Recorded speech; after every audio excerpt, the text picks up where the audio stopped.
আজি আমি চাম বিল্ডিঙৰ ভিতৰত মানে কনচেল ৱাৰিঙত মেটেল বক্স ফিটিং কেনেকৈ কৰি থৈছে আহক চাই লওক। এয়া আমি চব ফিটিং হৈ গৈছে। চাওক এইটো আপোনাৰ 6 মডেলৰ আইৰণ বক্স, ইফালে ৰুম আছে। এয়া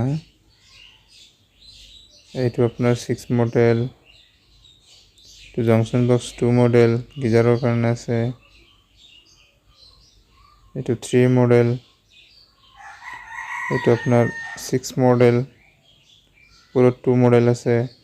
এইটো আপোনাৰ 16 মডেল, তলত আপোনাৰ 2 মডেল আছে।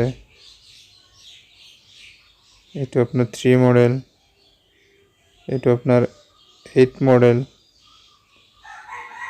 এইটো আপোনাৰ 16 মডেল, তলত আপোনাৰ 2 মডেল আছে।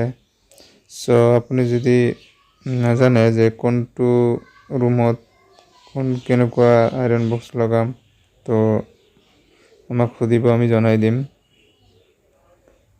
এইটো আপোনাৰ এইটো 2 মডেল। এয়া এইটো ৰুম বাই ৰুম আছে, পাৰ্টিশ্যন আছে। 8 মডেল আছে।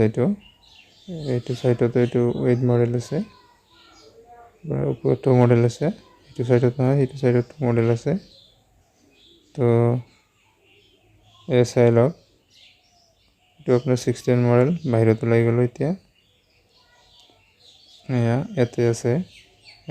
এইটো আপোনাৰ 8 মডেল আছে। এইটো ৰুমত আপোনাৰ আছে 16 মডেল আছে, তলত 2 মডেল আছে। আৰু এচিৰ কাৰণে আছে এইফালে ওপৰত, এচিৰ কাৰণে 2 মডেল আছে, চাইডত আছে, ভিতৰতো আছে। ভিতৰত আপোনাৰ